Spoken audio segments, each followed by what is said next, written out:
Okay, so in this tutorial, I'm going to show you how to use the having clause. So a little detail about the having clause. The having clause was added to SQL because the where clause cannot be used with aggregate functions like count, sum, so on and so forth, functions like that.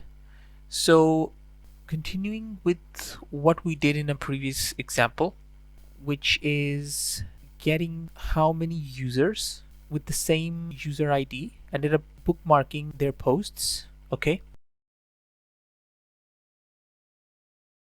so for example, our fourth user ended up bookmarking 3 posts. Okay, and our first user ended up bookmarking 2 posts, and the rest did 1 post. And here what is going to happen is I'm going to use the having clause. Like, for example, actually think about it like where you would want like the count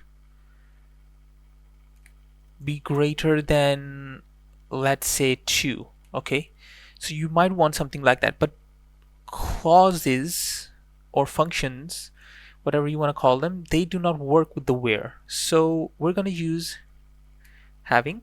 Okay, and using this, I'm going to do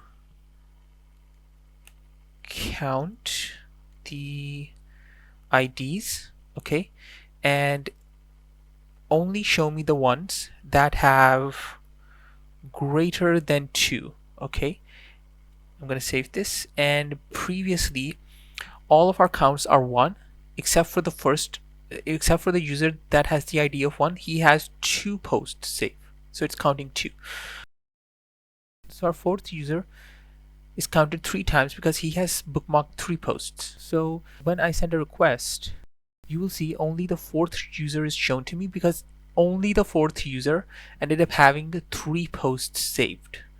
So this is how you can use the having clause. You could use like a sum if you had like a pricing table or something like that to then get a price. For example, price that would be greater than, let's say, $200, right?